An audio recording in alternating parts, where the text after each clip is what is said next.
अब आज अपना अध्ययन बिंदु स्टार्ट कर रहे हैं, वो है अपना क्रिया, और क्रिया का है प्रयोग और संरचना के आधार पर क्रिया के भेद। तो कल ही हमने ये बताया कि प्रयोग के आधार पर जो क्रिया होती है उसके कितने प्रकार होते हैं, और संरचना के आधार पर अगर हमसे पूछ लिया जाता है तो उसके कितने प्रकार होते हैं। इसके बारे में कल हमने पढ़ लिया था, लेकिन आज एक बार और चर्चा करेंगे। चर्चा इस प्रकार से करेंगे कि अगर हमारी एग्जाम में पूछ लिया जाए कि संरचना के आधार पर क्रिया के कितने भेद होते हैं, तो हमारा जवाब होगा 5 भेद होते हैं। कितने होते हैं? 5 भेद होते हैं। अगर यह प्रश्न पूछ लिया जाता है कि प्रयोग और संरचना या दोनों के आधार पर, किसके आधार पर? प्रयोग के आधार पर और संरचना के आधार पर कुल कितने भेद होते हैं, किसके? क्रिया के कितने भेद होते हैं, वो भी किसके किसके आधार पर? प्रयोग और संरचना के आधार पर क्रिया के कुल कितने भेद होते हैं। तो मेरे साथियों, संरचना के आधार पर तो हो गए हमारे क्रिया के भेद 5। अगर ये दोनों को मिलाकर के हमसे पूछ लिया जाता है कि प्रयोग और संरचना के आधार पर क्रिया के कितने भेद होते हैं, तब इसमें 3 भेद और जुड़ जाते हैं। ऐसे करके ये दोनों मिलकर के 8 भेद बना देते हैं। कितने? 8 प्रकार की क्रियाएं बन जाती हैं। कौन? किसके आधार पर? इस आधार पर, प्रयोग और संरचना के आधार पर क्रिया के कुल कितने भेद होते हैं। तो हमारे सामने इसका जवाब आएगा 8। और संरचना के बारे में, अकेली संरचना के बारे में पूछ लिया जाता है, तब इसके भेद बन जाते हैं 5। अभी इसकी सारी की सारी चर्चा करेंगे कि इसके आधार पर भेद कौन से होते हैं और वो किस प्रकार से होते हैं। और मैंने कल ही आपको ये बताया था कि ये जो क्रियाएं हैं या इसके जो भेद हैं बहुत ही सरल है, बहुत ही सिंपल है, इसको हम आसानी से समझ सकते हैं। तो कल हमने एक भेद की चर्चा किया था, और वो भेद था हमारे सामने एक प्रकार से एक भेद को लेकर के आए थे, वो था अपना सहायक क्रिया। सहायक क्रिया जिसके बारे में हम चर्चा कर चुके हैं। सहायक क्रिया, सहायक क्रिया के बारे में कल हमने ये बताया कि अगर किसी वाक्य में काल का पता लगाना हो, कल ही हमने इसकी चर्चा किया था सहायक क्रिया के बारे में, और इसमें यह बताया था ये क्या काम करती है। ये वाक्य में ये काम करती है कि अगर वाक्य में काल का पता लगाना हो, काल या समय का पता लगाना हो, तो वो किससे लगाएंगे? हम सहायक क्रिया से ही उसका अंदाजा लगाएंगे कि ये जो वाक्य है या ये क्रिया का जो वाक्य है या क्रिया का जो रूप है वो कौन से काल से जुड़ा हुआ है। जैसे जैसे हम हिंदी के साथ साथ अंग्रेजी का व्याकरण जब पढ़ते हैं, और अंग्रेजी के व्याकरण में अगर हम टेंस की बात करते हैं, तो टेंस की पहचान करने के लिए हमने स्कूल शिक्षा पर यह पढ़ा था कि अगर वर्तमान काल की पहचान करनी हो तो वाक्य के अंत में ता है, ती है, ते है, ये आएंगे। अगर भूतकाल की बात करनी है या भूतकाल के वाक्यों की पहचान करनी है तो वाक्य के अंत में क्या आएगा? था है, थी है, थे है, ये आएंगे। अगर भविष्य काल की बात की, भविष्य काल की हमें पहचान करनी है तो वाक्य की पहचान कैसे होगी? चुका है, चुकी है, चुके हैं। ये एक प्रकार से हमने सामान्य रूप से पढ़ने का प्रयास किया था। उसी प्रकार से ये सहायक क्रिया भी यही बताती है कि सहायक क्रिया ही वाक्य में काल का निर्धारण करती है। इसी का एग्जाम्पल हम कल लेकर के इसका विश्लेषण कर चुके हैं। जैसे मोहन पढ़ता है, मोहन मैंने लिख दिया, मोहन पढ़ता है, मोहन पढ़ रहा है, मोहन पढ़ रहा होगा। इस प्रकार से ये क्या हो गया? ये जो, अरे दिखाई नहीं दे रहा आप लोगों को, मैं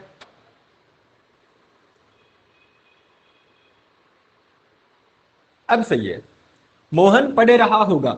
अब सहायक क्रिया कहाँ है वो देखिए। देखिए ये जो पढ़ना है, ये पढ़ना तो है हमारी क्रिया, ये क्या है? ये तो है क्रिया है, और इसके बाद में ये लिखा हुआ है ता है, और ये ता ही क्या है? ये सहायक क्रिया कहलाती है। ऐसे ही इस वाक्य में ये पढ़ना तो क्रिया है, और क्रिया का जो विस्तार इस रूप में हो रहा है, जैसे रहा है या रहा होगा, यही क्या कहलाएंगे? यही सहायक क्रिया कहलाएंगे। यही हमारे हिंदी वाक्य में सहायक क्रिया कहलाती है। तो हम कह सकते हैं कि वाक्य के अंत में जो भी होगा वो सहायक क्रिया का ही रूप होगा। तो इस प्रकार से हम सहायक क्रिया के बारे में पढ़ा। अब हम दूसरी क्रिया के रूप में लेके आएंगे और दूसरा है अपना सामान्य क्रिया। दूसरा है सामान्य क्रिया। अब ये सामान्य क्रिया क्या है? इस सामान्य क्रिया के बारे में कह सकते हैं कि इसमें एक ही कार्य होगा। सिर्फ वाक्य में हमें यह बताने की कोशिश करेगा कि इसमें केवल एक ही क्या होगा, एक ही कार्य होगा और कार्य से संबंधित एक ही क्रिया रहेगी। जैसे मैं एक वाक्य लिख रहा हूं, उस वाक्य को देखना। मोहन पढ़ता है। इसमें मोहन अकेला है, ठीक है, इसमें मोहन अकेला है। इसमें पढ़ना क्या है? देखिए, कुछ भी पढ़ रहा हो इसमें कर्म छिपा हुआ है। इसमें चाहे अखबार पढ़ रहा हो या कोई किताब पढ़ रहा हो या फिर कुछ भी पढ़ रहा हो, लेकिन वो क्रिया कर रहा है, इसलिए इसमें कर्म छिपा हुआ है। और पढ़ना खुद ही अपने आप में क्या है? सकर्मक क्रिया है। और सकर्मक क्रिया है तो इसमें कोई ना कोई कर्म छिपा हुआ है। तो ये पढ़ना क्या है? इसमें कार्य एक ही है, इसमें कार्य एक ही है। तो इस प्रकार से इस प्रकार की क्रिया आती है, इस प्रकार का जो वाक्य आता है तो वो ही क्या कहलाता है? सामान्य क्रिया कहलाती है। और इसकी पहचान हम कैसे करेंगे? इसकी पहचान हम केवल यही करेंगे कि अगर वाक्य में एक कार्य की एक ही क्रिया हो, एक ही क्या हो? क्रिया हो, वो ही क्या कहलाता है? वो ही क्रिया के रूप में एक ही क्रिया अगर होगी, एक ही कार्य की होगी, तो समझ लेना कि वो सामान्य क्रिया का ही उदाहरण होगा। तो देखिए साथियों, मैं ये कहना चाहूंगा कि इसके जो भेद हैं वो इतने कठिन नहीं है। हमें केवल यह देखने की कोशिश करनी है कि सामान्य क्रिया क्या है, सहायक क्रिया क्या होती है, संयुक्त क्रिया क्या होती है, पूर्वकालिक क्रिया क्या होती है। बस इसके बारे में थोड़ा सा हमें अंदाजा होना चाहिए। अगर ये अंदाजा हो जाएगा तो समझ लेना कि ये सारे के सारे भेद हमें अच्छी तरह से याद हो जाएंगे। तो सामान्य क्रिया का हमें ध्यान केवल इतना रखना है कि सामान्य क्रिया में वाक्य होगा, साधारण वाक्य होगा, और उस साधारण वाक्य में केवल एक ही कार्य किया जाएगा और उस कार्य से संबंधित सिर्फ एकमात्र क्रिया ही होगी। ये तो है सामान्य क्रिया।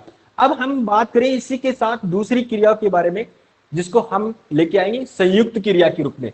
अगर हम संयुक्त क्रिया के बारे में देखेंगे, एग्जाम्पल देखेंगे तब हमें इसका अच्छी तरह से अंदाजा हो जाएगा कि सामान्य क्रिया क्या है। अब हम दूसरा एग्जाम्पल लेके आ रहे हैं, संयुक्त क्रिया। संयुक्त क्रिया का मतलब दूसरा है हमारा संयुक्त क्रिया। संयुक्त क्रिया का मतलब होता है इसमें दो क्रियाएं होंगी, कार्य एक होगा, इसमें कार्य सिर्फ एक होगा और क्रिया इसमें दो होंगी। इसमें लिख लेना, इसमें आप ये लिखने की कोशिश करना या लिखना कि संयुक्त क्रिया में कार्य तो एक होगा और उससे संबंधित क्रियाएं दो होंगी। और वो दो क्रियाएं किस प्रकार से होंगी वो देखिएगा। एग्जाम्पल लेके आ रहा हूं, इसी से संबंधित हम एग्जाम्पल लेंगे। जैसे मैं कहूं आपने पाठ पढ़ लिया, ये वाक्य हमारे सामने। अब आप इससे ही अंदाजा लगाइए, ऊपर वाले एग्जाम्पल से भी आप इसकी तुलना करेंगे। ऊपर वाला एग्जाम्पल क्या कह रहा है? देखिए, मोहन पढ़ता है, ठीक है, इसमें कार्य एक और क्रिया एक, इसलिए कार्य एक है और क्रिया एक है, तो सामान्य क्रिया। अब संयुक्त क्रिया के बारे में क्या लिखा हमने एग्जाम्पल ये लिखा कि आपने पाठ पढ़ लिया। इसमें हम ये छटनी करेंगे कि कर्ता कौन है, क्रिया कौन है और कर्म क्या कर रहा है वो देखिएगा। इसमें ये क्या है? इसमें ये तो है कर्ता है जो सर्वनाम के रूप में है। ये पाठ पढ़ने, क्या पढ़ लिया, आपने क्या पढ़ लिया, इसका जवाब मिल रहा है हमें, ये पाठ के रूप में आ रहा है, तो समझ लीजिए कि ये क्या है? ये कर्म है, ठीक है। इसमें पाठ तो है कर्म। अब ये पढ़ना क्या है? ये पढ़ एक धातु है, ये क्रिया ये क्या है, ये पड एक धातु है और धातु में ना प्रत्यय जोड़ने के बाद में क्रिया बनती है, तो ये क्या बन गई, ये साथियों बन गई, ये क्रिया है। ठीक है, एक क्रिया तो हमारे सामने ये रही। अब ये क्या है, ये लिया देखिए, लेना या ले धातु से ये शब्द बना है। ये जो लिया है, ये लिया, ये ले धातु से मिलकर के बना है, और ले धातु में अगर हम ना प्रत्यय जोड़ देते हैं तब ये क्या बन जाती है, ये क्रिया बनती है। जैसे लेना, लेना ये क्या बन गया, ये एक प्रकार से क्रिया बन गई। अब क्रिया में भी हमने ये कहा कि क्रिया के बारे में ये कहा कि क्रिया हमेशा विकारी शब्दों से बनती है। क्रिया क्या है, क्रिया के शब्द जितने भी होते हैं वो सारे के सारे क्या होते हैं, वो विकारी शब्द हैं। उसमें हम किसी भी प्रकार का परिवर्तन कर सकते हैं, केवल चार वजह से, लिंग की वजह से हम उसमें परिवर्तन कर सकते हैं, वचन की वजह से हम उसमें परिवर्तन कर सकते हैं, काल की वजह से उसमें हम परिवर्तन कर सकते हैं। ये रहा, काल की वजह से इसमें परिवर्तन हो गया, तो समझ लेना कि विकारी शब्द क्या है, क्रिया भी एक प्रकार से विकारी शब्द है। तो विकारी शब्द होने की वजह से इस लेना क्रिया में हमने इस रूप में परिवर्तन कर दिया। तो ये भी क्या है, ये ले धातु से बनी है और ले धातु में ना प्रत्यय जोड़ने के बाद क्रिया बनी है, तो ये रही दूसरी क्रिया। तो आप ही बताइए कि इसमें क्रिया एक है या फिर दो है। अगर इस प्रकार के एग्जाम्पल हमारे सामने आते हैं या इस प्रकार की क्रिया से बनने वाले शब्द हमारे सामने आते हैं, तो समझ लेना कि वो क्या कहलाएंगे, संयुक्त क्रिया के उदाहरण कहलाएंगे। ठीक है, इसको देखें और इसको देखें, साफ अंतर जाहिर हो रहा है कि इसमें एक क्रिया है और इसमें दो क्रिया है। तो इस प्रकार से संयुक्त क्रिया के एग्जाम्पल हमें देखने के लिए बहुत सारे मिल जाएंगे। अगर हमसे ये पूछ लिया जाए, अब ये पूछ लिया जाए, एक एग्जाम में यही क्वेश्चन पूछ लिया जाए कि आपने पाठ पढ़ लिया, शब्द में कौन सी क्रिया है, शब्द में कौन सी क्रिया है। ऑप्शन आगे सामान्य क्रिया, संयुक्त क्रिया, पूर्वकालिक क्रिया, इनमें से कोई नहीं। अगर इस प्रकार के ऑप्शन आते हैं तब हमारा जवाब होता है ये संयुक्त क्रिया है। संयुक्त क्रिया क्यों, एक तो क्रिया ये रही और दूसरी क्रिया ये रही। तो इस प्रकार से हम हमारी एग्जाम में क्वेश्चन पूछे जा सकते हैं। ये तो हो गया सामान्य क्रिया और संयुक्त क्रिया। अब हम अगली क्रिया के बारे में बात करेंगे, और अगली क्रिया है अपनी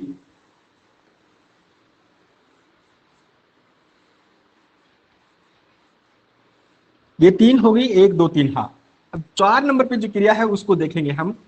4 नंबर पे क्रिया, चलो हम पूर्वकालिक क्रिया को ही लेते हैं। 4 नंबर पे है पूर्वकालिक, पूर्वकालिक क्रिया। इसमें भी ये क्रिया भी बहुत सरल है, इसको भी हम अच्छी तरह से समझ जाएंगे। और मैंने आपको बहुत पहले भी ये बताया था, यह बताया था कि अगर कोई शब्द का अर्थ हमें समझ में नहीं आ रहा है तो हम क्या करेंगे, उस शब्द के हम टुकड़े कर देंगे।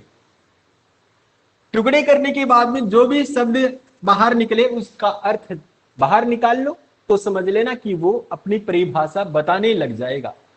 कैसे, वो देखिए, ये तो है पूर्व, इसके टुकड़े कर दिए पूर्व, इसके दो शब्द मुख्य रूप से बाहर निकले हैं। पूर्व का मतलब होता है पहले, पूर्व का मतलब पहले, और इसका मतलब समय, कि एक क्रिया ऐसी है जो पहले घटित हो चुकी है और दूसरी क्रिया है वो निरंतर चल रही है। किसका मतलब, पूर्व क्रिया है। इसमें दो क्रिया, इसका मतलब यह है कि इसमें दो क्रियाएं होंगी, इसमें भी दो क्रिया होंगी या होती हैं। और वो क्रिया किस रूप में होंगी, इस रूप में होंगी, एक तो क्रिया बिल्कुल खत्म हो जाती है, पहली क्रिया है, पहली क्रिया होगी वो पहली, मैं लिख रहा हूं, पहली क्रिया या एक क्रिया तो खत्म हो जाती है या अपना कार्य खत्म कर चुकी होती है, खत्म हो जाती है। और दूसरी हो जाती है और दूसरी जो क्रिया है, दूसरी क्रिया वो निरंतर निरंतर दूसरी क्रिया निरंतर चलती रहती है। बस आप इसके बारे में यही देखिएगा, अगर हमारे सामने किसी भी प्रकार का वाक्य आ जाए और उस वाक्य में दो क्रिया है और उस क्रिया में पहली जो क्रिया है, उस वाक्य में पहली जो क्रिया है वो पहली क्रिया तो क्या होगी, वो खत्म हो जाएगी। हमें ये बात ध्यान में रखना है कि पहली क्रिया है वो बिल्कुल खत्म हो गई और दूसरी क्रिया है वो अपना कार्य कर रही है। अगर इस प्रकार की कंडीशन किसी भी वाक्य में आता है या इस प्रकार की जो कंडीशन किसी भी वाक्य में आती है तो समझ लेना कि वो कौन सी क्रिया कहलाएगी, वो क्रिया कहलाएगी हमारे सामने पूर्वकालिक क्रिया कहलाएगी।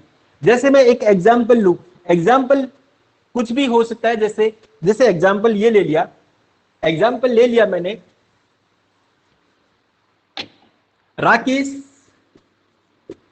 राकेश पढ़कर सो गया।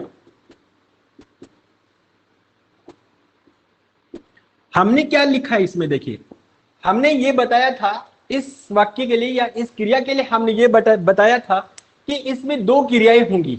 इसमें दो क्रिया किस प्रकार से होंगी, दो क्रियाएं इस प्रकार से होंगी, इसमें पहली जो क्रिया है वो खत्म हो चुकी होती है और दूसरी क्रिया है वो क्या होती है, वो निरंतर चल रही होती है। तो हमें इसमें पूर्वकालिक क्रिया के बारे में पता लगाना हो तो इसमें हम क्रिया को ढूंढेंगे कि क्रिया किस प्रकार की है। तो हम सबसे पहले क्या करेंगे, क्रिया ढूंढेंगे। पहली क्रिया तो हमारे सामने ये रही, ये पढ़, ये पढ़ धातु है और धातु में हम किसी भी प्रत्यय का जोड़ देते हैं या धातु में किसी भी प्रकार का प्रत्यय जोड़ देते हैं तो वो भी क्या होगी, वो भी क्रिया ही होगी। तो ये पूरा का पूरा शब्द क्या है, ये क्रिया है। अब ये पढ़कर क्या कर रहा है, वो पढ़कर के सो गया है, वो पढ़ करके सो गया है। ये तो पहली क्रिया है जो खत्म कर चुका है, वो पढ़ना लिखना तो बंद कर दिया है और बंद कर दिया का मतलब ये क्रिया है ये खत्म हो गई है। अब दूसरी क्रिया कौन सी है, दूसरी क्रिया ये है सो। सो एक क्रिया का रूप है जिसमें ना प्रत्यय जोड़ेंगे, ना प्रत्यय जोड़ेंगे तो ये क्या बन गया, ये सोना बन गया। और सोना ही कौन सा, वो विश्राम करने वाला सोना बन गया। ये सोना कोई धातु नहीं, ये सोना का मतलब विश्राम करना है। तो ये एक दूसरी क्रिया होगी जो निरंतर चल रही है, जो निरंतर रूप से चल रही है। तो इस प्रकार से पूर्वकालिक क्रिया के बारे में पूछे कि पूर्वकालिक का मतलब पहले कौन सी क्रिया खत्म हुई है उसकी छटनी करनी है। तो इसमें साथियों पूर्वकालिक क्रिया कौन सी है, पूर्वकालिक क्रिया हमारे सामने ये है, ये पढ़कर। और निरंतर जो चल रही है उसको हम बिल्कुल भी नहीं कहेंगे, क्योंकि हमसे ये पूछा जा रहा है कि पहले कौन सी क्रिया खत्म हो चुकी है उसी की हमें छटनी करनी है। तो पहले कौन सी खत्म हुई है, ये पढ़ना जो कार्य कर रहा है वो ही इसने खत्म कर लिया है और खत्म करने के बाद में वो कुछ भी कार्य कर रहा हो। इससे संबंधित आप कुछ भी एग्जाम्पल बना सकते हो, बहुत सारे एग्जाम्पल हमारे सामने आते हैं, लेकिन कहूंगा कि ये जो भेद होते हैं, क्रिया के जो भेद होते हैं, ये इतने हार्ड नहीं है, बिल्कुल सरल है।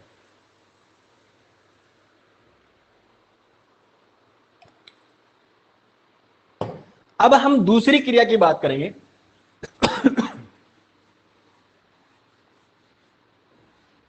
अभी हमारे सामने दूसरी क्रिया आ रही है या 5 नंबर पे जो क्रिया आ रही है वो है हमारी पूर्वकालिक हो गया। अब हम बात करेंगे प्रेरणार्थक क्रिया। प्रेरणा अर्थक क्रिया।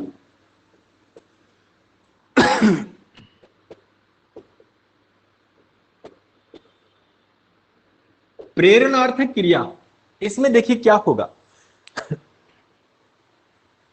इसमें हम यही निकालेंगे इस प्रेरणा। सबसे पहले हम ये समझेंगे कि इस प्रेरणा का मतलब क्या होता है। प्रेरणा का मतलब होता है इसमें एक कर्ता होगा जो काम बिल्कुल भी नहीं करेगा, स्वयं खुद ही कोई काम नहीं करेगा, लेकिन किसी से ये करवाने का प्रयास करेगा। हाँ बिल्कुल बिल्कुल, यह भी एक प्रकार से क्या है, माया निनामा, यह भी एक प्रकार से पूर्वकालिक क्रिया में आ जाता है। आपका जो एग्जाम्पल है, अब इसकी बात करें हम, प्रेरणार्थक क्रिया की हम बात करते हैं, तो हम यह कहेंगे कि इसमें इसमें मुख्य रूप से कर्ता दो होंगे। कर्ता कितने होंगे? दो होंगे, दो कर्ता होंगे, लेकिन दोनों की स्थिति अलग अलग होगी, दोनों की कंडीशन अलग अलग होगी। पहले वाला जो करता है, पहले वाला जो करता है वो कार्य नहीं करेगा, वो कार्य नहीं करता, ठीक है। लेकिन दूसरा वाला जो करता है, दूसरा जो करता है या दूसरा करता है, करता है वही कार्य करता है, वही कार्य करता है, लेकिन करेगा कब? इसके आदेश से, पहले वाले कर्ता के आदेश से ही ये कार्य करता है। कौन सा? दूसरा वाला कर्ता ये कार्य करेगा। इसलिए हम कहें कि प्रेरणार्थक क्रिया का मतलब यह होता है कि यदि वाक्य में कर्ता स्वयं कार्य नहीं करता हो, यदि वाक्य में कर्ता स्वयं कार्य न करता हो, किसी दूसरे कर्ता से वह कार्य करवा रहा है और वो कार्य कंप्लीट हो रहा है, तो इसे ही हम कहेंगे प्रेरणार्थक। प्रेरणा का हम एक प्रकार से यहां इसका मतलब यह समझे कि आदेश दे रहा है। कौन? एक कर्ता है, वो आदेश दे रहा है, किसी से कार्य करवाने के लिए वो आदेश दे रहा है। तो इसी प्रकार की ये क्रिया के एग्जाम्पल हमारे सामने बहुत सारे हैं। हम अपने निजी जिंदगी में भी या अपने निजी घरेलू जिंदगी में या घरेलू कार्य में भी इस प्रकार की क्रियाओं का इस्तेमाल करते हैं या इस प्रकार के कार्य हम करते हैं। जैसे सब्जी बनवाने से पहले हम किसी दूसरे से सब्जी कटवाते हैं या फिर और कार्य करवाते हैं। ये क्या है? मान लो अपने पापा या अपने पेरेंट्स जो है अपने से जो कार्य करवाएंगे, कह करके कार्य करवाएंगे, तो वो कार्य हम कर रहे हैं। तो इस प्रकार के जो कार्य होते हैं वो क्या कहलाते हैं? वो प्रेरणार्थक क्रिया के रूप में ही कहलाते हैं। जैसे मां ने बच्चों से पाठ पढ़वाया या बच्चों से पढ़वाया, या अध्यापक ने बच्चों से पाठ पढ़वाया, वो स्वयं कार्य नहीं कर रहा, लेकिन कार्य कौन कर रहा है? कोई दूसरा कर्ता कर रहा है, ठीक है। इसका एग्जाम्पल जैसे मैं ये कहूं, जैसे एक एग्जाम्पल लेके आऊं, अध्यापक छात्रों से पाठ पढ़वाता है, ठीक है। इसको ले लीजिए, इसमें एक कर्ता ये रहा हमारे सामने, कौन है? कर्ता एक ये रहा अध्यापक, लेकिन यह तो कार्य स्वयं नहीं कर रहा। कार्य कौन कर रहे हैं? ये छात्र कर रहे हैं। ये रहा दूसरा कर्ता, ये पहला वाला कर्ता है, ये प्रथम कर्ता है, और दूसरा कर्ता कौन है? ये छात्र है। और छात्र ही क्या कर रहे हैं? छात्र ही क्या कर रहे हैं? छात्र ही ये कार्य संपन्न कर रहे हैं। तो इस प्रकार के जो वाक्य होते हैं कि एक कर्ता स्वयं कार्य नहीं करता, लेकिन दूसरे कर्ता से वह अपना कार्य करवा रहा है। क्यों करवा रहा है? इसमें मुख्य बात यह है कि इसमें एक आदेश का भाव छिपा हुआ होता है। इसका आदेश का भाव छिपा हुआ होता है, या ये कहें इसमें प्रेरणा के माध्यम से वो कार्य करवा रहा है। अगर इस प्रकार के कार्य संपन्न हो रहे हैं तो समझ लेना कि वो कौन सी क्रिया है? वो प्रेरणार्थक क्रिया ही होगी। अब बात करें हम अगली क्रिया के बारे में। ये कितने नंबर की होगी? 1 2 3 4 5, ये 5 नंबर की क्रिया है। अब हम लेके आएंगे अगली क्रिया के रूप में। अगली क्रिया है अपनी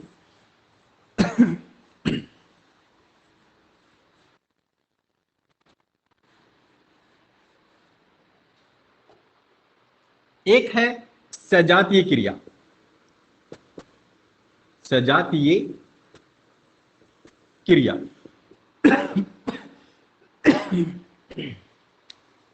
अब इस सजातीय क्रिया के बारे में हम क्या कहें?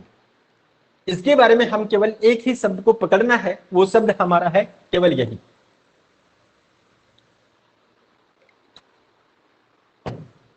इसके बारे में हमें केवल एक ही शब्द को पकड़ना है, ये सजाति। इसको तोड़ना है, स प्लस जाति, एक ही जाति से। स का मतलब सहित, इसका मतलब सहित, जाति का मतलब या समुदाय समझो या फिर जाति समझो, कुछ भी समझो। कहने का मतलब एक ही प्रकार के शब्दों से बनी हुई या एक ही प्रकार के शब्द एक जैसे दो हमें दिखाई देंगे, लेकिन वो क्रिया के ही रूप होंगे, उसे ही हम क्या कहेंगे, सजातीय क्रिया। अब सजातीय क्रिया का एग्जाम्पल जैसे हम ये कहते हैं, उसने चढ़ाई चढ़ी, उसने चढ़ाई चढ़ी, उसने पढ़ाई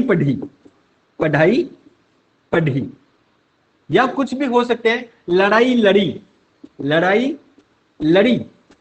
अब ये क्या है, देखिए इसमें हमें क्रिया को पकड़ना है। ये रही हमारे सामने क्रिया, ये क्या है, ये पढ़ी, ये लास्ट में हमने क्रिया को पकड़ लिया। ये पढ़ी का क्रिया क्यों कैसे बनी, क्योंकि यह जो शब्द है ये पढ़ धातु से मिलकर के बना है। किससे, पढ़ से बना है, और पढ़ में हमने ना प्रत्यय जोड़ा, तब जाकर के ये क्रिया बना है। और हमने क्रिया के बारे में ये पढ़ा कि क्रिया एक विकारी शब्द होता है, और विकारी शब्द होने की वजह से हम लिंग, काल, कारक और वचन की वजह से इसमें परिवर्तन कर सकते हैं। तो इसलिए क्रिया क्या है, इसलिए क्रिया विकारी शब्द है। तो विकारी शब्द होने की वजह से हमने इसमें लिंग परिवर्तन कर दिया। अब पहली क्रिया तो ये होगी, ये भी क्या है, ये क्रिया है। ठीक है, किसके बारे में पढ़ रहे हैं हम पढ़ रहे हैं सजातीय क्रिया। अगर एक ही प्रकार की क्रिया के शब्द लगातार रूप में दो बार आ रहे हैं, क्या कहा हमने, क्या कहा उसे ध्यान से सुनिएगा। यदि एक ही क्रिया के शब्द बार बार आ रहे हैं, बार बार का मतलब दो बार आ रहे हैं एक ही क्रिया के रूप, या एक ही शब्द जो क्रिया के बने हुए हैं वे दो बार आ रहे हैं, तो समझ लेना वो क्या होंगे, वो सजातीय क्रिया के ही एग्जाम्पल कहे जाएंगे।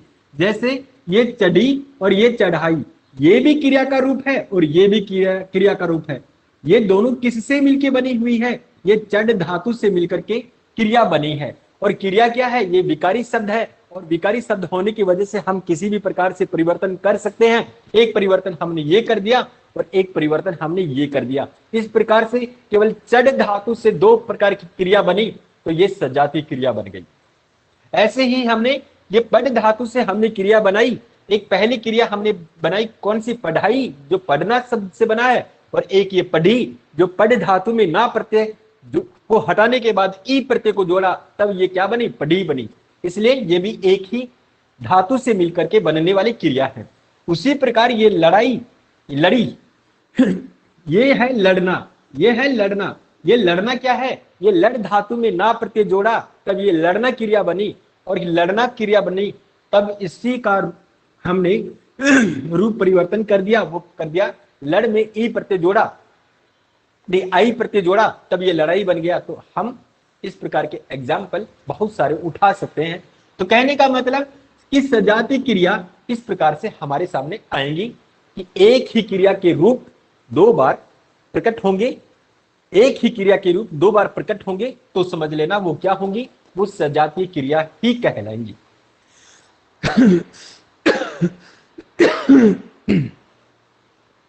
अब हम बात करें अगली क्रिया के बारे में।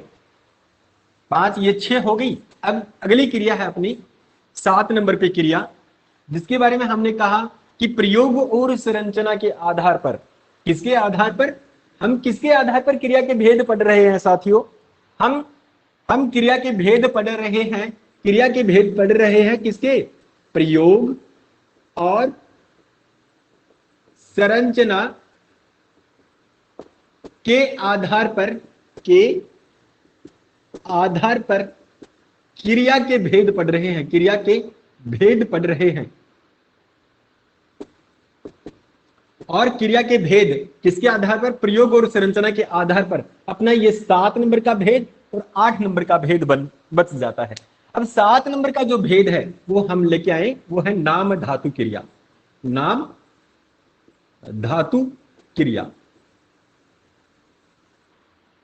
ठीक है, अब ये नाम धातु क्रिया क्या है, इसकी चर्चा हम बहुत पहले कर चुके हैं, लेकिन ये क्रिया का रूप बन जाता है, ये क्रिया का भेद बन जाता है कब, अगर हमसे प्रयोग और संरचना के आधार पर क्रिया के भेद के बारे में पूछा जा रहा है, तब हमारे सामने एक बार इसकी चर्चा करना बहुत जरूरी बन जाता है। वो कैसे? ये क्योंकि ये इसका एक भेद है। किसका? इसका एक भेद है, और इसका भेद होने की वजह से एक बार हम इसकी चर्चा दोबारा करेंगे। तो चर्चा शुरू करने से पहले मैं वापस एक बार उसी शब्द को उठाऊंगा जहां से हमने व्याकरण को शुरू किया था। व्याकरण को शुरू हमने इसी नाम से किया था, और नाम का मतलब क्या होता है? नाम का मतलब ये होता है, संज्ञा होती है। अगर संज्ञा के शब्द की जगह कोई एक शब्द का प्रयोग किया जा रहा है तो वो क्या बनता है? या सर्वनाम बन जाता है। ये भी एक प्रकार का नाम है।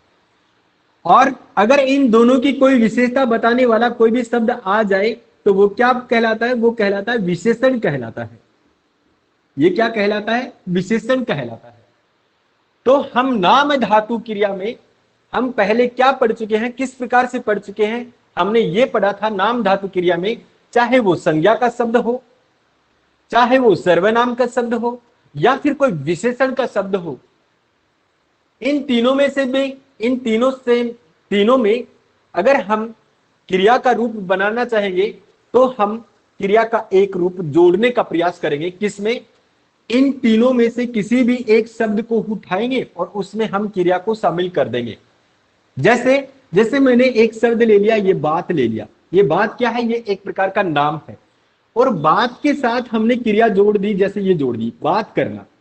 तो इस प्रकार से जो शब्द बनते हैं तो वो क्या होते हैं? वो नाम धातु क्रिया के ही होते हैं। जैसे मैंने एक नाम और ले लिया, ये मैं ले लिया। मैं में हम क्रिया का रूप चेंज करेंगे। किस रूप में? नाम धातु क्रिया के रूप में इसका बदलाव करेंगे। तो कई बार हम क्या लिखते हैं? मिमी आना लिखते हैं। देखिए, मिमी आना एक प्रकार से क्रिया है। ठीक ऐसे ही ये अपना सर्वनाम है। इस अपना सर्वनाम में हम प्रत्यय जोड़ेंगे, तब ये क्या बन जाता है? अपनाना, अपनाना बन जाता है। तो ये भी एक प्रकार से क्या है? ये क्रिया का रूप बनता है। तो इस प्रकार के जो शब्द होते हैं वे नाम धातु क्रिया में शामिल होते हैं, जिसकी चर्चा हम बहुत पहले कर चुके हैं। नाम धातु की क्रिया की चर्चा हम कहां कर चुके हैं वो देखिएगा। मैंने जब क्रिया को स्टार्ट किया था, क्रिया के बारे में हम पढ़ना शुरू किए थे, उस समय बताया कि क्रिया धातु से मिलकर के बनती है, और धातु से बनकर जो बनती है क्रिया वो चार प्रकार से बनती है।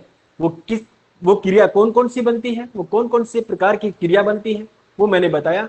एक तो बनती है सामान्य क्रिया, एक बनती है क्या बोलते हैं व्युत्पन्न क्रिया, एक नाम धातु क्रिया बनती है, और एक मिश्रित क्रिया बनती है। तो इसकी चर्चा हम बहुत पहले कर चुके हैं। तो उसी का एग्जाम्पल एक प्रकार से ये क्या है? ये नाम धातु क्रिया के रूप में ठीक होता है।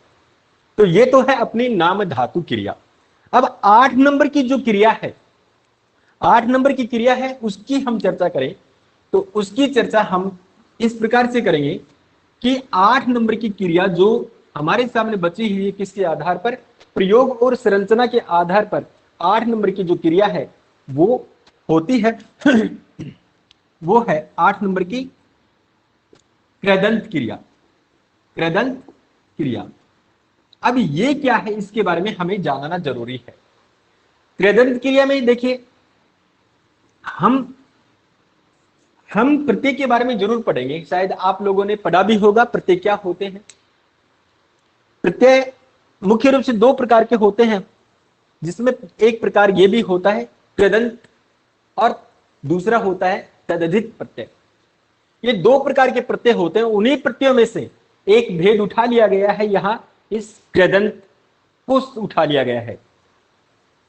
अब देखिए ये क्या बनता है, ये कैसे बनते हैं, इसी के बारे में हमें चर्चा करना है। इसके बारे में ये आप ये जानिए कि कृदंत जो होते हैं वो धातु का रूप होता है। किसका? ये होता है धातु का ही रूप होता है। समझ रहे हैं इसको अच्छी तरह से? ये एक प्रकार से क्या होता है? धातु का ही एक रूप होता है, लेकिन हम इस धातु में ना को नहीं जोड़ेंगे, ना प्रत्यय को हम बिल्कुल भी नहीं जोड़ेंगे। और इसको छोड़ करके, इसको इस ना प्रत्यय को छोड़ करके आप इसमें से किसी भी प्रकार का प्रत्यय जोड़ दो, ना को छोड़ दो, और इसके बाद में कोई भी प्रत्यय हो वो प्रत्यय इसमें जोड़ दो।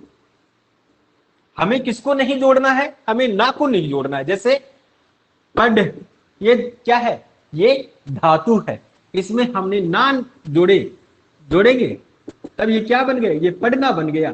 तो पढ़ना तो एक प्रकार से क्रिया बन गई जो कृदंत में शामिल नहीं होगी। इसकी जगह हम, इस ना की जगह हम तो कुछ भी जोड़ सकते हैं। ता भी जोड़ सकते हैं, ती भी जोड़ते हैं, ते भी जोड़ते हैं, कुछ भी जोड़ दें, लेकिन ना नहीं होना चाहिए। अगर इस प्रकार के हम प्रत्यय कोई भी जोड़ते हैं तब वो क्रिया कृदंत क्रिया बन जाती है, तब वो कृदंत क्रिया बन जाती है। जैसे मैं एक शब्द को ही ले लूं, जैसे जैसे ये चल है, दिखाई दे रहा है क्या? चलो यहां लंबा जाएगा, मैं यहां लिख रहा हूं। जैसे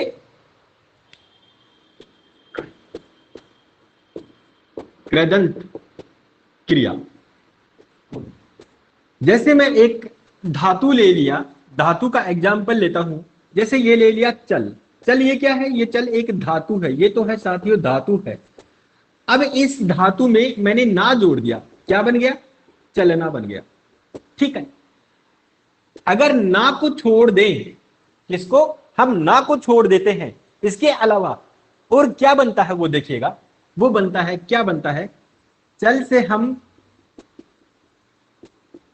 चलेगा भी बना सकते हैं, चलेगा भी बना सकते हैं, है ना? चल से हम चला भी बना सकते हैं, आ प्रत्यय भी जोड़ सकते हैं, हम किसी भी प्रकार का प्रत्यय जोड़ सकते हैं। वह नहाकर पड़ेगा, अरे ये, हाँ बिल्कुल बिल्कुल, ये सारे के सारे एग्जाम्पल इसी के हैं, कृदंत के ही है। मैंने ये बताया कि इसमें आप कुछ भी जोड़ दो, केवल ना नहीं जोड़ेंगे। अगर ना जोड़ देते हैं तो कृदंत नहीं बनता, बाकी इसके अलावा कुछ भी जोड़ दो, वो पूरे के पूरे शब्द कृदंत क्रिया के ही बन जाते हैं। तो इस प्रकार से हमारा जो क्रिया वाला टॉपिक था, जो प्रयोग और संरचना के आधार पर हम पढ़ रहे थे, बस यहां तक हम ध्यान में रखें कि क्रिया अकर्मक और सकर्मक, ये कर्म के आधार पर क्रिया बनती है। प्रयोग और संरचना के आधार पर क्रिया 8 प्रकार की बनती है। जो हमने इस प्रकार से इसका विश्लेषण किया, तो इस प्रकार से क्रिया के रूप विभिन्न प्रकार के होते हैं। लेकिन एक बात मैंने आपको यह बताया था, उसको आप जरूर ध्यान में रखिएगा। क्रिया की अगर हमें, क्रिया में अगर धातु की पहचान करनी है, कई बार हमसे एग्जाम में यही प्रश्न पूछते हैं कि इसमें कौन सी धातु है। तो धातु की छंटनी करने के लिए हम केवल एक ही सर्वनाम का प्रयोग करेंगे, और उस सर्वनाम का प्रयोग उसी धातु से पहले करेंगे। अगर उसका सही अर्थ निकल जाता है तो समझ लेना कि वो धातु ही होगी, और वो धातु हमेशा, किसी भी प्रकार की धातु क्यों ना हो, हमेशा केवल तू सर्वनाम के प्रयोग के साथ ही की जाएगी। इसके बाद में हमने ये पढ़ा था, इसके बाद में हमने ये पढ़ा कि कर्म के आधार पर क्रियाएं 2 प्रकार की होती है। पहली होती है अकर्मक क्रिया, जिसमें कर्म नहीं होता, और दूसरी हमने पढ़ा सकर्मक क्रिया, जिसका प्रभाव हमेशा कर्म पर पड़ेगा। और सकर्मक क्रिया में हमने 2 प्रकार की क्रियाओं के बारे में पढ़ा। पहली थी एक कर्मक क्रिया और दूसरी थी द्विकर्मक क्रिया। और द्विकर्मक क्रिया में मुख्य रूप से हमने क्या पढ़ा? मुख्य रूप से हमने ये पढ़ा कि द्विकर्मक क्रिया में 2 कर्म होंगे। पहला कर्म गौण कर्म होगा और दूसरा कर्म मुख्य कर्म होगा। गौण कर्म हमेशा सजीव होगा और मुख्य कर्म हमेशा क्या होगा? निर्जीव चीज होगी। तो इस प्रकार से हमने क्रियाओं के बारे में अच्छी तरह से पढ़ा, और जहां तक मेरा ख्याल है क्रिया के सारे हमने जो भेद हैं या क्रिया से संबंधित जो भी समस्याएं थी, उन समस्याओं को बाहर निकालकर इस बोर्ड के माध्यम से हमने अच्छी तरह से एक्सप्लेन कर दिया है। तो साथियों, मैं चाहूंगा कि इस क्रिया को हम आज यही टॉपिक, इस क्रिया के टॉपिक को आज हम यही समाप्त करें, और इसके बाद में हम जो टॉपिक लेके आएंगे हमारे इसी व्याकरण से जुड़ा हुआ है, उसको हम शुरू करेंगे। और मैंने आपको ये बताया था, एक वादा ये किया था कि जब हम संज्ञा को पढ़ लेंगे, सर्वनाम को पढ़ लेंगे और विशेषण को पढ़ लेंगे, अवयव को पढ़ लेंगे, उसके बाद में हम समास को शुरू करेंगे। लेकिन मैं अभी आपके सामने समास को नहीं लेके आऊंगा। मैं केवल थोड़ी सी चर्चा समास से पहले करना चाहूंगा, और बहुत महत्वपूर्ण बात करना चाहूंगा, और इसलिए करना चाहूंगा, छोटी सी ही चर्चा करूंगा, ज्यादा लंबा नहीं लेके जाएंगे हम उसको।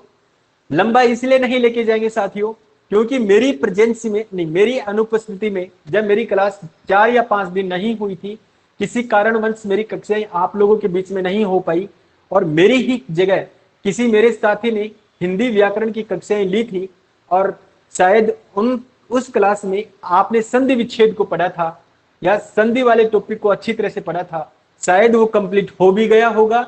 अगर हो गया है तो मैं आप लोगों से केवल एक जवाब लेना चाहूंगा कि क्या आप संधि विच्छेद को अच्छी तरह से पढ़ चुके हैं या दोबारा पढ़ना चाह रहे हैं। मैं केवल आप लोगों की राय लेना चाहूंगा।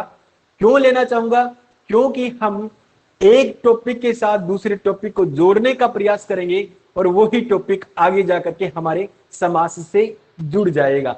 ये सारे के सारे टॉपिक, हम सारे के सारे टॉपिक को मिला करके समास को सिर्फ 6 लाइनों में पढ़ेंगे, केवल 10 शब्दों में पढ़ेंगे।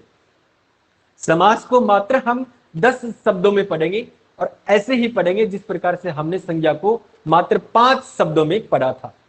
तो मैं आप लोगों से पूछना चाहूंगा कि क्या आपकी संधि विच्छेद कंप्लीट हो गई है?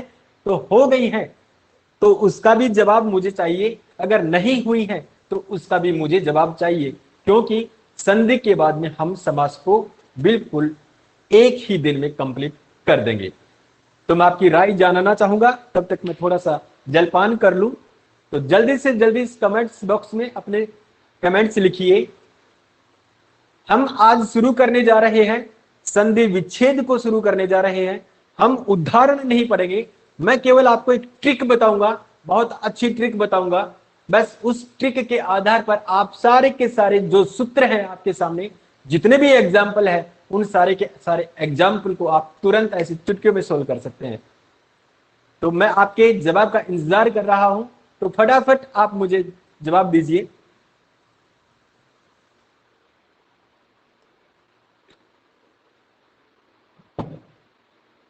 मैं आप सभी से जवाब लेना चाह रहा हूं। अभी इस क्लास में वंदना विके है, विनोद नीना है, बहादुर, संदीप, आर के चंद्र, माया नीनामा, अंजलि गर्ग, सपना कुंवर, सुखदेव, संगीता, वैसे बहुत हैं। बिल्कुल संधि हो गई है। संधि पढ़ाओ सर। देखिए मैं बिल्कुल पढ़ाऊंगा, लेकिन पढ़ने से पहले मैं केवल छोटी सी चर्चा करूंगा, और उस चर्चा के माध्यम से ही आप पूरी की पूरी संधि को सोल्व कर लेंगे।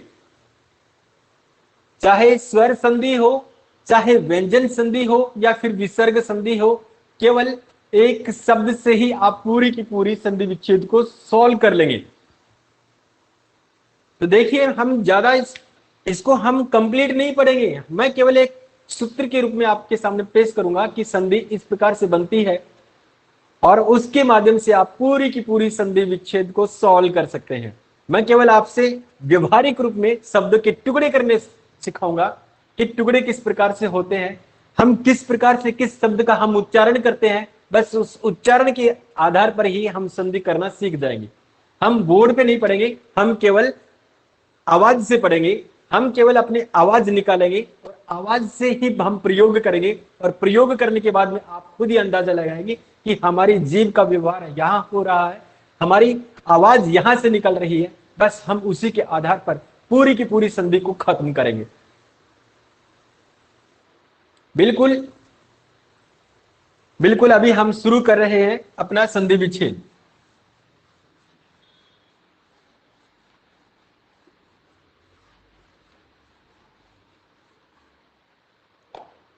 देखिए मैं यहां संधि का टॉपिक नहीं डालूंगा, मेरे को यहां ये लिखना चाहिए संधि विच्छेद, लेकिन हम यहां ये नहीं लिखेंगे, क्योंकि संधि विच्छेद से अलग हम चर्चा करेंगे, इसकी बिल्कुल अलग चर्चा करेंगे।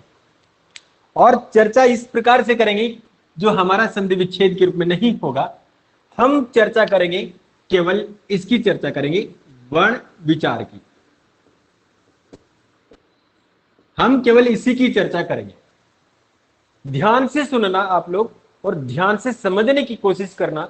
अगर आप इसको एक तरीके से समझ जाएंगे तो समझ लेना कि आप संधि विच्छेद को या संधि वाले टॉपिक को कंप्लीट कर सकते हैं। देखिए, सबसे पहले हम ये जाने कि वर्ण वाक्य की सबसे छोटी से छोटी इकाई है, जिसको हम दो भागों में बांटते हैं। एक है स्वर और दूसरा है व्यंजन। दो प्रकार के हैं। वर्ण कितने प्रकार के होते हैं? दो प्रकार के होते हैं। सभी को पता है कि पहला वर्ण, पहला कौन सा होता है? स्वर होता है, और दूसरा होता है व्यंजन। अब स्वर किसे कहेंगे और व्यंजन किसे कहेंगे, मैं यहां बोर्ड के माध्यम से नहीं लिखूंगा, क्योंकि हम टाइम को वेस्ट नहीं करेंगे, हम टाइम बर्बाद नहीं करेंगे, क्योंकि समय हमारे पास बहुत कम है। हम केवल बोल करके ही इसको समझने का प्रयास करेंगे। तो मैं आप लोगों से केवल परिभाषा नहीं पूछूंगा, मैं केवल आपको एक प्रकार से व्यवहारिक रूप में यह बताऊंगा कि आखिर इन दोनों में किस प्रकार का डिफरेंस है। तो सबसे पहले हम शुरू करते हैं, इस स्वर को शुरू करते हैं। ये स्वर क्या है? देखिए, बहुत सारे व्याकरण के ग्रंथ हमारे सामने हैं। बहुत बहुत आजकल मार्केट में एक से एक व्याकरण आ रहे हैं, और उस व्याकरण का पहला टॉपिक, उन व्याकरणों में पहला टॉपिक केवल इसी का दिया गया है। इनमें, उन टॉपिक में, उस व्याकरण में लंबे चौड़े चैप्टर दिए गए हैं, और उनकी लैंग्वेज है वो भी बहुत हार्ड दी गई है। हम केवल उसको पढ़ते हैं, पढ़ते रहते हैं, रिपीट करते रहते हैं, और उसको भूल जाते हैं। हमारे सामने सबसे बड़ी समस्या केवल उसको याद करने की नहीं होती, फिर हम उसके रट्टे लगाने शुरू कर देते हैं। तो मेरे साथियों, हम रट्टे नहीं लगाएंगे, हम इसको व्यवहारिक रूप में से समझेंगे। और व्यवहारिक रूप में मेरा मेथड केवल यही होगा कि स्वर क्या होंगे और व्यंजन क्या होंगे, इसकी हमें पहचान करनी है, इसका हमें अंतर करना है कि क्या है।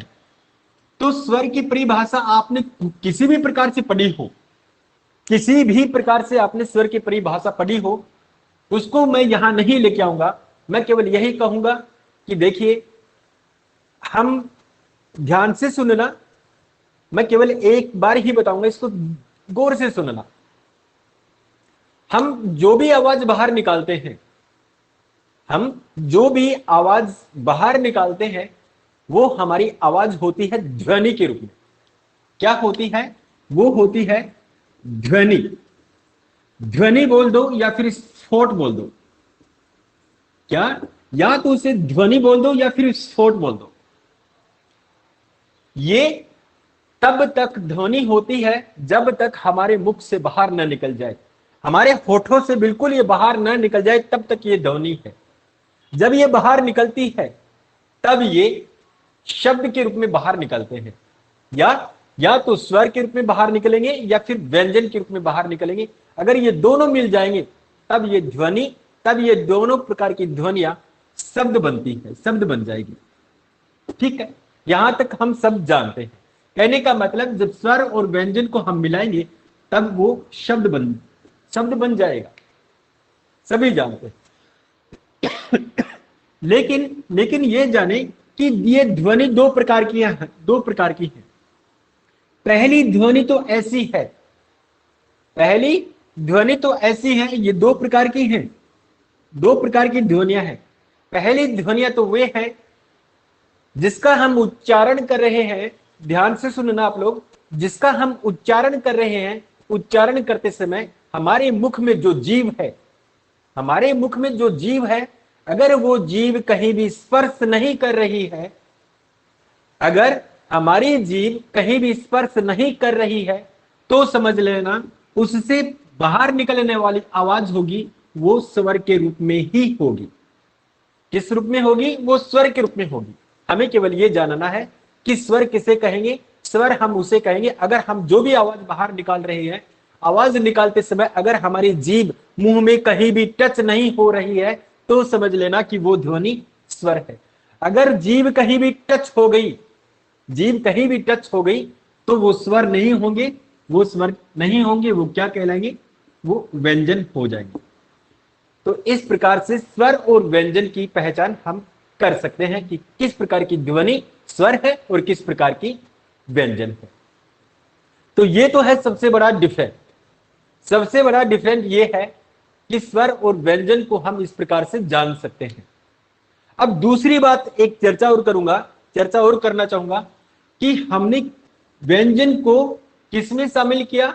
व्यंजन को उसमें शामिल किया, उस ध्वनियों में हमने शामिल किया है जो जिस प्रकार की ध्वनि का हम उच्चारण कर रहे हैं, उच्चारण करते समय हमारे मुख में जो जीभ है वो कहीं ना कहीं टच हो रही है, इसलिए उनको हमने क्या माना?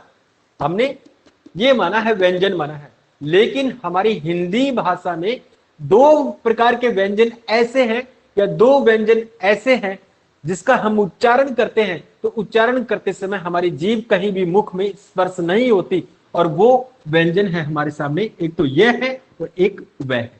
दो प्रकार के व्यंजन है।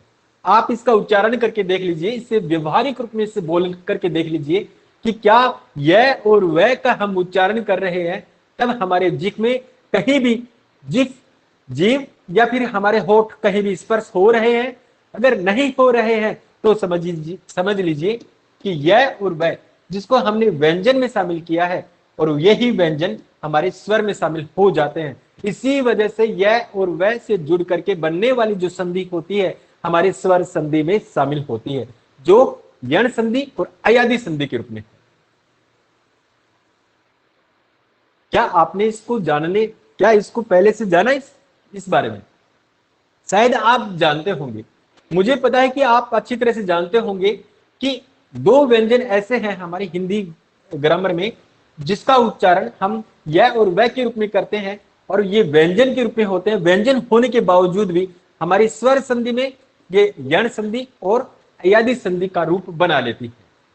तो बस इसी समस्या का हम सोल्व करेंगे, इसी समस्या को हम इस लेकर के आएंगे, और समस्या इस प्रकार से हल करेंगे कि आप प्रत्येक स्वर संधि के जितने भी भेद होते हैं आप उनको चुटकियों में सोल्व कर सकते हैं।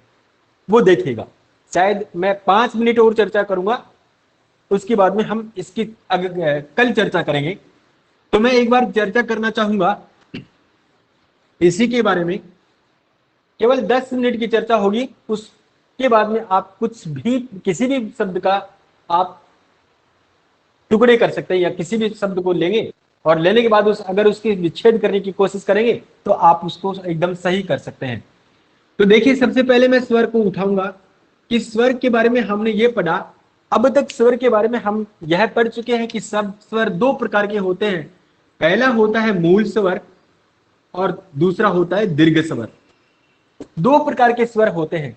मूल स्वर का मतलब होता है ये सबसे छोटे स्वर हैं, ये लघु स्वर है, या सबसे छोटे टुकड़े हैं, सबसे छोटी ध्वनि होती है, या ये छोटे स्वर कहलाते हैं। इनके हम टुकड़े नहीं कर सकते, ये तो हमने पढ़ा है, अच्छी तरह से पढ़ा है। इसके टुकड़े नहीं कर सकते। अब ऐसे टुकड़े कौन से हैं? ऐसे टुकड़े हमारी हिंदी भाषा में ये हैं, ए, ई और ऊ है। मेरे हिसाब से ये 3 ही प्रकार के हैं। क्यों है? क्योंकि मैंने आपको ये बताया है, अभी बताया है कि स्वर वे ध्वनियां होती हैं जिसका हम उच्चारण करते हैं, तो उच्चारण करते समय हमारी जीभ कहीं भी स्पर्श नहीं करनी चाहिए। अगर जीभ स्पर्श कर जाती है और स्पर्श करने के बाद में जो ध्वनि बाहर निकलती है उसको हम व्यंजन बोलते हैं, और जीभ अगर स्पर्श नहीं करती है और आवाज बाहर निकलती है तो वे स्वर कहलाते हैं। तो हमारी हिंदी भाषा में मूल स्वर या मूल शुद्ध स्वर केवल ये 3 हैं। ये 3 ही मूल शुद्ध स्वर हैं। लेकिन समस्या हमारे सामने ये खड़ी होती है कि हमारी हिंदी भाषा का जो विकास है वो संस्कृत भाषा से मिलकर के बना है।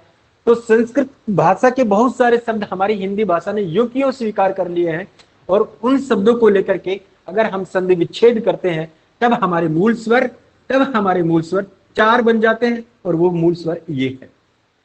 और जहां तक मेरा मानना है कि आने वाले समय में संस्कृत भाषा के सारे शब्द हमारी हिंदी ग्रंथावली से या हिंदी भाषा से बिल्कुल हट जाएंगे, और इसकी जगह ये 3 स्वर ही रह पाएंगे। लेकिन हम कंपटीशन के एग्जाम में पढ़ रहे हैं, ये कंपटीशन की क्लासेस हैं, हमें उन्हीं बातों को स्वीकार करना पड़ेगा जो माध्यमिक शिक्षा बोर्ड राजस्थान अजमेर स्वीकार करता है, उसी को हमें स्वीकार करना पड़ेगा। और वो ये कहता है कि मूल स्वर हमारे सामने 4 है, ये है 4। ठीक है, ये है मूल स्वर। इसकी ध्वनि किस रूप में बाहर निकल रही है? इस रूप में निकल रही है जिसका हम उच्चारण कर रहे हैं। उच्चारण करते समय जीभ कहीं भी स्पर्श नहीं कर रही है। तो अब देखिए क्या होगा, संधि किस प्रकार से बनेगी, संधि के टुकड़े कैसे होंगे वो देखिएगा। अब हमने क्या किया, देखिएगा हमने क्या किया, इस ए का उच्चारण किया और हमने इस ए के ऊपर थोड़ा सा जोर और डाल दिया, जोर और डाल दिया, तब हमारे मुख से ये ध्वनि बाहर निकली है। क्या निकली है? ये ध्वनि हमारे मुख से बाहर निकली है। ये ध्वनि बाहर निकली तब हमारे सामने ये 5वां स्वर बन गया, 5वां स्वर बन गया। इसके ऊपर भी हमने थोड़ा सा जोर डाला, जैसे ई के ऊपर एक थोड़ा सा जोर डाला, ई बन गया।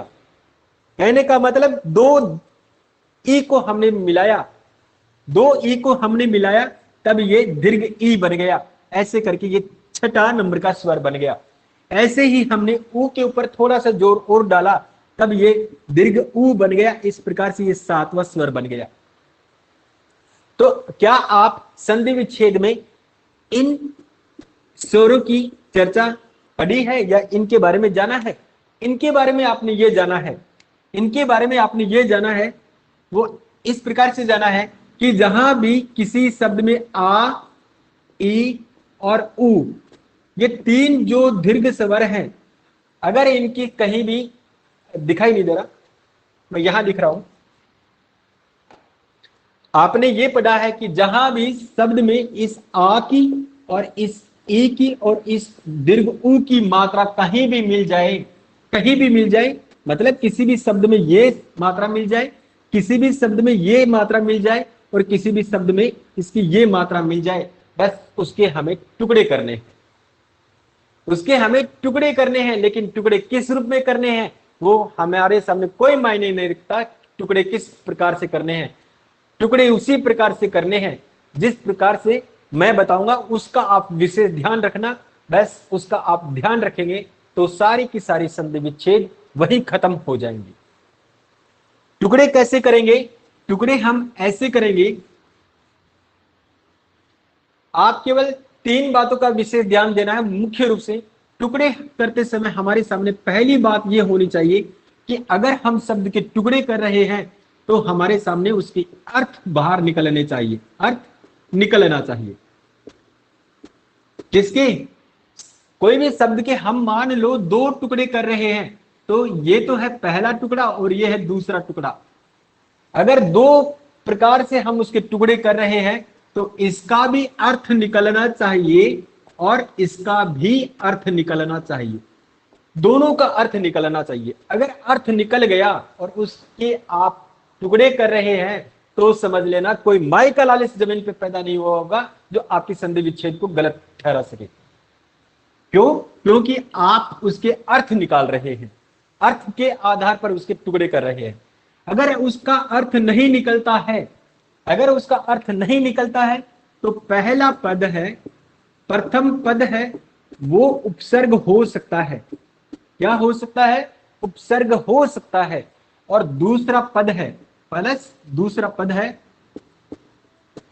दूसरा पद है वो क्या हो सकता है? वो प्रत्यय हो सकता है।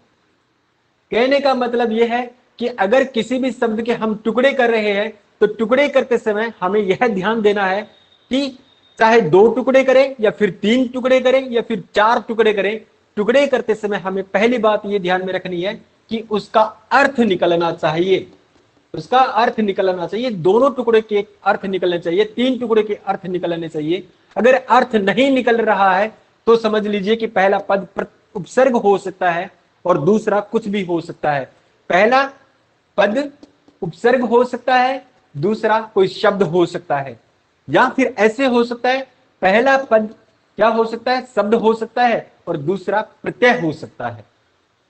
कहने का मेरा मतलब यह है कि अर्थ नहीं निकल रहा है तो उसमें उपसर्ग या प्रत्यय मिल सकता है। अगर फिर भी कोई भी अर्थ नहीं निकलता, उपसर्ग भी नहीं है और प्रत्यय भी नहीं है। तो अभी अभी हम पढ़ के आए हैं, तीसरा बिंदु यह है कि अगर उसका अर्थ नहीं निकल रहा है, वो उपसर्ग भी नहीं है और प्रत्यय भी नहीं है, तो समझ लीजिए कि वो धातु हो सकती है। क्या हो सकती है? वो धातु का रूप हो सकता है। धातु नहीं है, धातु को हम ये भी कह सकते हैं कोई शब्दांश हो सकता है। क्या हो सकता है? शब्दांश। शब्दांश का मतलब ऐसा शब्द है जिसमें कुछ न कुछ जोड़ने के बाद कोई ना कोई शब्द जरूर बनेगा, उसको हम बोलेंगे शब्दांश। ये तीन बातें हैं। अगर इस तीन बातों के आधार पर आप किसी भी शब्द के आप टुकड़े करेंगे तो आपके वो टुकड़े बिल्कुल सही ही निकलेंगे, वो गलत नहीं हो सकते। कैसे नहीं हो सकते, किस प्रकार से इसके टुकड़े करेंगे, इसकी चर्चा हम कल करेंगे। और कल हम इसी टॉपिक को लेके आएंगे, बहुत ही सरल तरीके से लेके आएंगे, जिससे आपका संधि विच्छेद आपकी एग्जाम में रीड लेवल फर्स्ट में आपके 2 क्वेश्चन आने वाले हैं। रीड लेवल फर्स्ट में इससे संबंधित संधि विच्छेद से संबंधित 2 क्वेश्चन आने वाले हैं। और रीड लेवल फर्स्ट में 1 या 2 क्वेश्चन पूछे जा सकते हैं, लेकिन आने की संभावना केवल 1 क्वेश्चन की है, चाहे स्वर संधि से हो या फिर व्यंजन संधि से हो या फिर विसर्ग संधि से हो।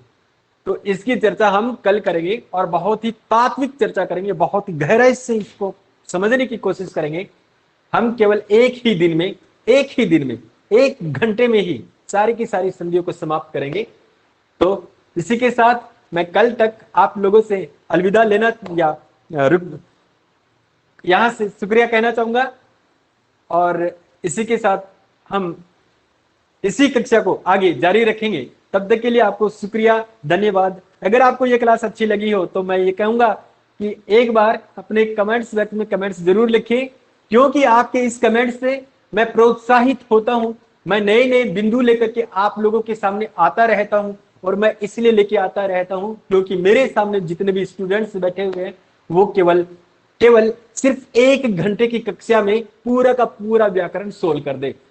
हम यह चाहते हैं, या हमारा प्रयास यही रहता है कि सिर्फ 1 घंटे की क्लास में डॉक्टर विपुल जोरासी की इस क्लास में केवल 1 घंटा ही काफी है, उसके बाद में हमें पढ़ने की जरूरत नहीं। हम उस क्लास के बाद में हम प्रत्येक क्वेश्चन को सॉल्व कर सकते हैं। बस इसीलिए मैं आप लोगों के बीच में इस ऑनलाइन प्लेटफॉर्म पर हाजिर हुआ हूं, और हाजिर होने के साथ चाहता हूं कि आपका स्नेह, आपका प्यार और आपका समर्थन और आपका प्रोत्साहन मुझे हमेशा इस प्रकार से मिलते रहे।